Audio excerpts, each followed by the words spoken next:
Stretching 80 miles southwest into Georgia and Alabama, Lookout Mountain features extensive cave systems, including the Lookout Mountain Cave.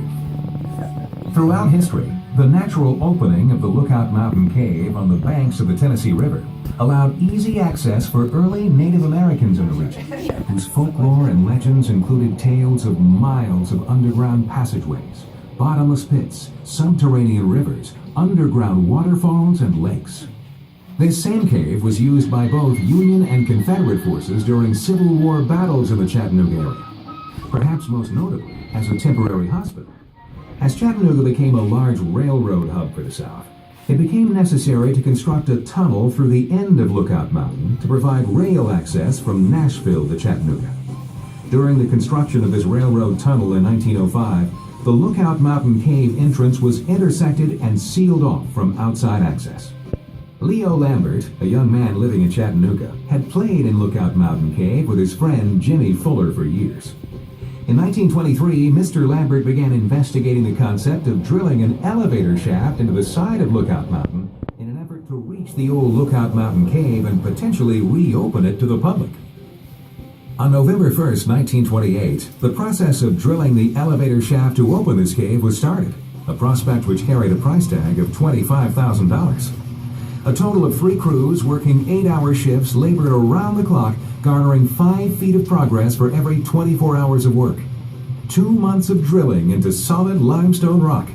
At the 260-foot level, a gush of air rose up through the shaft as the jackhammer hit a void in the rock. Upon further drilling and inspection, a small opening into a previously unknown chasm was discovered. This opening, measuring 2 feet high and 4 feet wide, was immediately explored by Lambert, his friend Jimmy Fuller, and a small crew. They disappeared into the chasm and were gone 17 hours.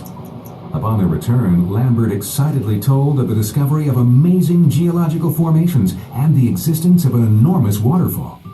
A few days later, Lambert re-entered this newfound cave with his wife Ruby and christened this natural wonder with her name, Ruby Falls. Drilling continued to the 420-foot mark, where the shaft intersected the Lookout Mountain Cave as expected 90 days after drilling began.